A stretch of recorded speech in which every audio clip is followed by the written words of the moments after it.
हमने पार्ट 1 में देखा कि कैसे कुलदीप सिंह सेंगर पर उन्नाव के साथ बलात्कार के आरोप लगे, उसके पिता की जेल में मौत हुई, उस पर मर्डर अटेम्प्ट हुआ और दिसंबर 2019 में उसे लाइफ इंप्रिजनमेंट की सजा मिली।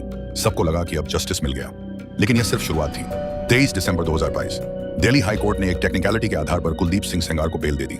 कोर्ट ने कहा कि एमएलए को पब्लिक सर्वेंट नहीं माना गया, इसलिए पोक्सो एक्ट प्रॉपर्ली अप्लाई नहीं हुआ। आजीवन कारावास की सजा के बावजूद एक टेक्निकल ग्राउंड पर उसे बेल मिल गई। यह है सत्ता का घिनौना रूप, जहां न्यायपालिका भी बिक गई, पूरे देश में खामोशी फैल गई। उन्नाव, जिसने पहले ही इतना कुछ झेला था, बलात्कार के आरोप, पिता की मौत, मर्डर अटेम्प्ट, उसके लिए फिर से वही डर और चुनौतियां लौट आई।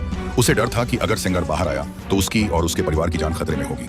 जनता का गुस्सा देखकर 29 दिसंबर 2025 को सुप्रीम कोर्ट ने दिल्ली हाई कोर्ट के बेल ऑर्डर पर स्टे लगा दी। फिलहाल सेंगर जेल में है, लेकिन लीगल बैटल अब भी जारी है। उन्नाव सेंगर की जमानत के डर से जब इसी महीने जनवरी 2036 में उन्नाव और उसकी मां इंडिया गेट पर धरने पर बैठ गईं। वे सिर्फ जस्टिस की मांग कर रही थी। उन्होंने कहा अगर सेंगर बाहर आया तो उनकी जान खतरे में है। उन्होंने मांग की कि बेल ऑर्डर को परमानेंटली कैंसिल किया जाए। अब जो हुआ वह और भी डरावना है। दिल्ली पुलिस ने उन्हें वहां से जबरदस्ती हटा दिया। उन्हें घसीटते हुए ले जाया गया, डिटेंशन में रखा गया।